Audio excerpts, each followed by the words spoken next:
విశాఖలో ప్రత్యేక బాలికల సదనంలో ఇటీవల చోటు చేసుకున్న పరిణామాలపై ఎలాంటి అపోహాలకు ఆందోళనకు తావులేదని హోంమంత్రి వంగలపూడి అనిత హామీ ఇచ్చారు. వాస్తవాలను తెలుసుకునేందుకు ఆమె సదనాన్ని సందర్శించి అక్కడ బాలికల యోగక్షేమాలను అడిగి తెలుసుకున్నారు. 5 బాలికలు ఇటీవల ప్రవర్తించిన తీరు, వారి మానసిక పరిస్థితిపై మంత్రి ఆరా తీశారు. అనంతరం మంత్రి మీడియాతో మాట్లాడుతూ వైద్యుల పర్యవేక్షణలో పిల్లల్ని జాగ్రత్తగా చూసుకునేలా ఏర్పాటు చేస్తామన్నారు. చట్టంతో విభేదించబడ్డ బాలికల్లో పరివర్తన తీసుకురావటం ప్రభుత్వ బాధ్యతని స్పష్టం చేశారు. న్యాయస్థానం ఆదేశాలను పాటించడంలో ఎలాంటి రాజీకి తావులేదన్నారు. కానీ జరిగిన సంఘటనపై ప్రతిపక్షాలు బురద జల్లటం చాలా బాధాకరం అన్నారు. లేదండి, చూసి వచ్చాను. అదే లేదండి, ఆల్రెడీ లోపల ఎప్పుడైతే వాళ్ళ పిల్లలు ఎలాగైతే గెంతొచ్చారో అదంతా కూడా బ్రేక్ చేశారు. ఇప్పుడు పిల్లలకి అటువంటి ప్రాబ్లం లేదు. ఈ కెమెరాస్ కూడా కొంచెం ఫిట్టింగ్ కూడా మళ్ళీ రీఇన్స్టాల్ చేశారు. సో ఎక్కడ కూడా ఇబ్బంది లేదు.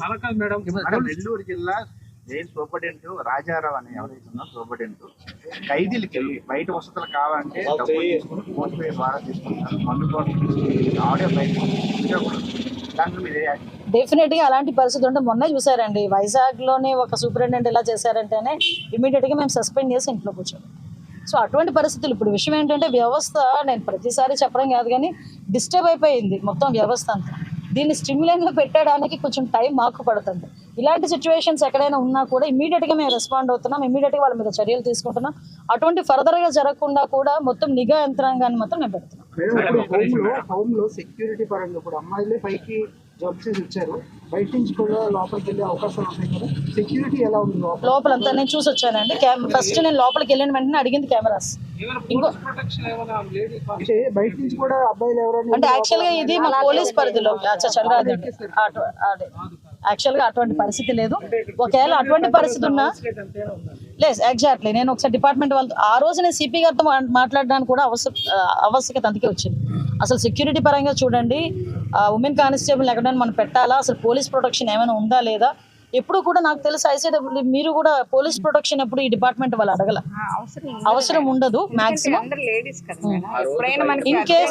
ఇన్ కేస్ అటువంటి పరిస్థితి వస్తే కనుక కంపల్సరీగా మేము పోలీస్ ప్రొటెక్షన్.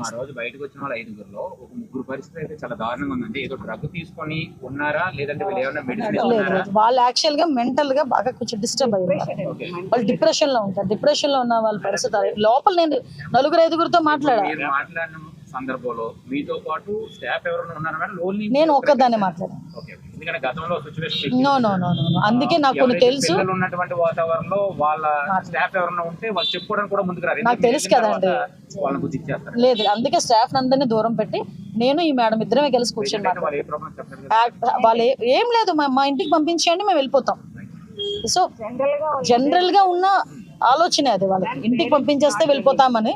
కానీ వాళ్ళ ఇంటికి పంపించాలి అనుకుంటే గవర్నమెంట్ దగ్గర నుంచి ఒక ఆర్డర్ రావాలి.